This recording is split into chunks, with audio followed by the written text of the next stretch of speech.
నమస్తే, welcome to our channel. నేను పద్మిని. ప్రస్తుతంతో పాటు ప్రముఖ ఆధ్యాత్మికవేత్త, దత్త ఉపాసకులు, శ్రీపాద శ్రీవల్లభ దత్తపీఠం వ్యవస్థాపకులు శ్రీమతి లతా దత్త గారు మనతో పాటు ఉన్నారు. మాట్లాడదాం. నమస్తే అక్క. నమస్తేరా అక్క. ముందుగా మీకు తొలి ఏకాదశి శుభాకాంక్షలు అక్క. నీకు కూడా పద్మిని, మన దత్త భక్తులందరికీ కూడా తొలి ఏకాదశి శుభాకాంక్షలు. ఈ ఏకాదశి కోసం ఖచ్చితంగా వెయిట్ చేస్తుంటారు, ఎప్పుడెప్పుడు వస్తుందని. అటు ముక్కోటి ఏకాదశి, ఈ ఏకాదశి చాలా ఫెమిలియర్, చాలా చాలా పవర్ఫుల్ ఏకాదశి కూడా. డెఫినెట్లీ. స్వామి యోగ నిద్రలోకి వెళ్ళేటటువంటి ఈ పరమ పవిత్రమైనటువంటి రోజుని మన వాళ్ళందరూ ఎలా వినియోగించుకోవాలి? ఖచ్చితంగా గుళ్ళకి వెళ్ళటం అనేది ఖచ్చితంగా చేస్తారు, స్వామి దర్శనం చేసుకుంటారు. మరి ఎట్లా, అలాగే దత్తాత్రేయ స్వామిని కూడా ఎలా పూజించుకోవచ్చు ఆ రోజున, ప్రత్యేకమైనటువంటి రోజు కాబట్టి పూజించుకుంటే వచ్చేటటువంటి ఫలితం ఏమిటి? ఇవన్నీ ఒక్కసారి మీ ద్వారా అక్క. తప్పకుండా పద్మిని. ఆ రోజు చాలా పరమ పవిత్రమైన రోజు.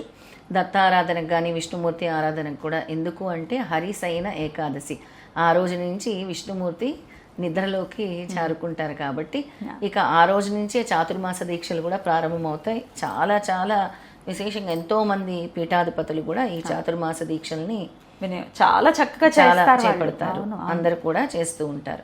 ఇక భక్తులందరూ కూడా విష్ణుమూర్తి ఆరాధన చేస్తే చాలా మంచిది ఆ రోజు. అలాగే ఏకాదశి వ్రతం అనేది నువ్వు ఆచరిస్తూనే ఉంటావు ఎప్పుడు కూడా. నిన్నే ఎగ్జాంపుల్ గా చెప్తూ ఉంటాను. ఈ ఏకాదశి వ్రతం చేయటం వల్ల మన యొక్క కోరికలు నెరవేరుతాయి. అలాగే మనలో ఉండే అనారోగ్య సమస్యలు కూడా తొలగిపోతాయి.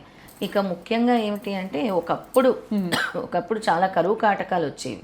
ఆ కరువు కాటకాలు వచ్చిన సమయంలో ఆ మహారాజు చాలా ఏం చేయాలి అని కృంగిపోతున్న సమయంలో ఒక మునీశ్వరుడు చెప్పినట్టు వంటి వ్రతమే ఏకాదశి వ్రతం. ఆయన ఈ ఏకాదశి వ్రతం ఆచరించడం వల్ల తర్వాత ఈ కరువు కాటకాలన్నీ కూడా సమసిపోయాయి, విష్ణుమూర్తి అనుగ్రహం కూడా లభించింది అని మన పురాణాలు, మన భవిష్య పురాణంలో కూడా తెలియజేస్తూ ఉన్నారనమాట. ఇక ఈ రోజుని చక్కగా విష్ణుమూర్తి ధ్యానంతోని, అలాగే దత్తాత్రేయ స్వామి స్తోత్ర పారాయణం లేదా గురుచరిత్ర పారాయణము, గురుచరిత్రలోని కొన్ని అధ్యాయాలు లేదా దత్తాత్రేయ స్వామికి సంబంధించిన ఎటువంటి స్తోత్రాలైనా, ఆయన నామజపమైన, ఒకవేళ గురువు దగ్గర మంత్రం తీసుకొని ఉంటే ఆ మంత్ర సాధన చేసినా కూడా విశేషమైన ఫలితాలు వస్తాయి. ఇక ఆ రోజు తులసి మాల గనక సమర్పిస్తే చాలా మంచిది. అలాగే మనకి తులసి పుల్లలు ఉంటాయి. ఎప్పుడైనా తులసి చెట్టు ఎండిపోయినప్పుడు దాన్ని పారేయకుండా ఆ పుల్లలంతా కలెక్ట్ చేసి దాన్ని మనము ధూపంగా కూడా వేసుకోవచ్చు. చాలా మంచిది అది వెలిగించి. ఆ తులసి ధూపం అనేది చాలా మంచిది. అదే మేము పీఠంలో స్వామికి వేస్తూ ఉంటాం. అలాగే మన ఇంట్లో కూడా వేసుకున్నా కూడా చాలా మంచిది. అందులో ఆ పుల్లలు వెలిగించి అందులో మన సాంబ్రాణి ధూపం పొడి ఉంటుంది, అది వేసుకున్నా చాలా మంచిది అనమాట. అలా ధూపం వేస్తే చాలా మన ఇంట్లో ఉండే నెగిటివిటీ అవి కూడా తొలగిపోతాయి. అలాగే ఖచ్చితంగా ఏ ఏకాదశి అయినా ఉపవాసం అనేది పెట్టినటువంటి నియమం. ఖచ్చితంగా ఉపవాసం ఉండాలి. ఉండి మరి ఎప్పుడు పారణ చెయ్యాలి, మరుసటి రోజు ఎప్పుడు భోజనం చెయ్యాలి అని అడుగుతారు. అవును, ఎప్పుడు సమయం మర్నాడు 8:29 వరకు లోపలే దాన్ని పూర్తి చేయాలి. పారైన సమయం ఉంటుంది అనమాట. రైట్. మరి ఏమేమి చదువుకోవచ్చు చెప్పండి?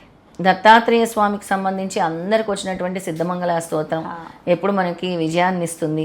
అలాగే విష్ణు సహస్రనామంలోని ప్రతి స్తోత్రానికి కూడా ఉంది. ఆ రోజు విష్ణు సహస్రనామంలోని 14వ శ్లోకం చదువుకుంటే చాలా మంచిది పద్మిని. ఎలాగైనా నువ్వు ప్రతి ఏకాదశికి కూడా విష్ణు సహస్రనామం మొత్తం రోజు చదువుతానక్క. డైలీ కదా? డైలీ చదువుతాను. అయితే ప్రతి రోజు కూడా నువ్వు విష్ణు సహస్రనామం పారాయణం చేస్తూ ఉంటావు. అందుకే నీలో ఆ శక్తి కూడా కనబడుతూ ఉంటుంది. అయితే ఆ 14వ శ్లోకం కూడా ఇప్పుడు మన అందరి కోసం నువ్వే చదువు. చెప్పనక్క. సర్వగ సర్వ విద్వానుర్ విశ్వక్సేనో జనార్దన వేదో వేద విదమ్యంగో వేదాంగో వేదవిత్ కవి. ఈ 14వ శ్లోకం చదువుకుంటే చాలా మంచిది. ఆ రోజు దాన్ని ఒక్కదాన్ని, ఆ శ్లోకాన్ని ఒక్కదాన్ని కూడా పారాయణం చేసుకోవచ్చు. ఒక 9 సార్లు అయినా చేసుకోవచ్చు, 21 సార్లు అయినా చేసుకోవచ్చు. ఒకవేళ విష్ణు సహస్రనామం మొత్తం చదువుకోలేకపోతే, లేదంటే ఓం నమో భగవతే వాసుదేవాయ అని కూడా చదువుకోవచ్చు. ఓం నమో నారాయణాయ అని కూడా చదువుకోవచ్చు. అద్భుతం అక్క, చాలా చక్కగా తెలియజేశారు. ఖచ్చితంగా ఈ తొలి ఏకాదశిని ఎటువంటి పరిస్థితుల్లో వదులుకోకుండా.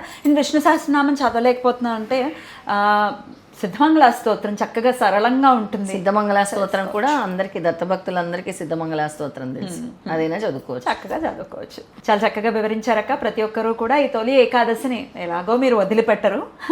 ఇంట్లో ఈ చిన్న చిన్నవి కూడా చేసుకుని ఆ స్వామి అనుగ్రహాన్ని పరిపూర్ణంగా పొందాలని మనస్ఫూర్తిగా కోరుకుంటూ కృతజ్ఞతలక్క. నమస్తే. జై గురుదత్త. శ్రీ గురుదత్త.